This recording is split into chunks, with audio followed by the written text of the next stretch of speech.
Tu n'aimes pas les noirs, petit raciste? Bizarre. Aujourd'hui, je vais te parler d'un truc que toi et les tiens essayaient d'oublier depuis des siècles. Les blancs qui se sont battus pour les noirs. Oui, ça existe. Et ça devrait te faire réfléchir. Tu veux que je te parle de courage? Tu veux que je te parle de droiture? Tu veux que je te parle d'êtres humains qui ont tenu tête à tout un système alors qu'ils n'avaient rien à gagner et tout à perdre?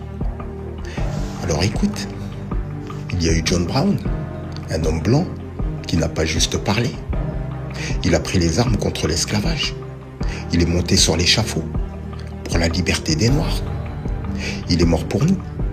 Un blanc exécuté pour avoir défendu des Noirs. Ça, tu le mets où dans ton petit cerveau? Il y a eu Thomas Garrett, un Quaker blanc, qui a aidé plus de 2700 esclaves à s'échapper. Il risquait la prison, la ruine, la mort. Il a continué, toujours. Il a dit, je ne renierai jamais l'humanité. Dis-le, ça me brûle la bouche. Hein? Il y a eu Levi Coffin, on l'appelait le président du chemin de fer clandestin. Un blanc qui a caché, nourri, protégé des milliers d'esclaves en fuite. Il a défié son propre pays pour sauver des Noirs qu'il ne connaissait même pas. Et toi, petit raciste, t'aurais fait quoi? Rien. Tu serais resté à aboyer. Il y a eu Viola Luzzo, une femme blanche, une mère, une américaine. Tu sais comment elle est morte? Abattue par le Ku Klux Klan. Parce qu'elle transportait des militants noirs pendant les marches pour les droits civiques. Elle est morte pour nous. Ça aussi, tu l'effaces de ton histoire. Il y a eu Andrew Goodman et Michael Schwerner, deux jeunes blancs juifs. Ils ont donné leur vie pendant Freedom Summer en 1964 pour défendre le droit de vote des Noirs. Retrouvés enterrés dans un barrage, torturés, assassinés par les mêmes racistes qui t'ont transmis ton héritage de haine.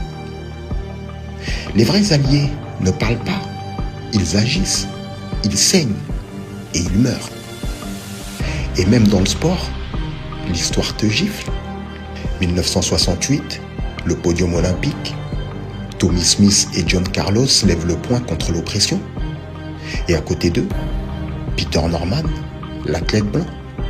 Il n'a pas levé le poing, il a fait quelque chose de plus risqué encore.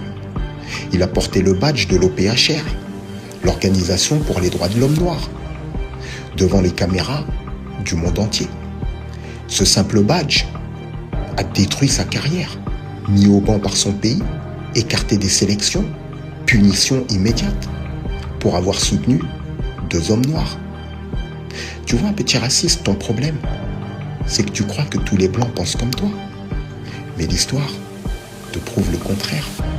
Il y a toujours eu des blancs qui ont risqué leur confort, leur avenir, leur vie, pour dire « ceci est injuste, ceci est inhumain, ceci doit cesser ».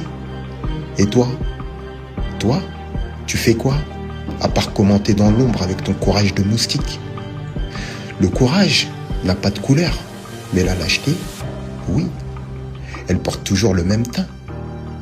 Alors je te le redis, petit raciste, tu n'aimes pas les Noirs? Bizarre.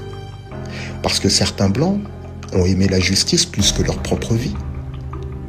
L'histoire appartient à ceux qui se lèvent, jamais à ceux qui se cachent.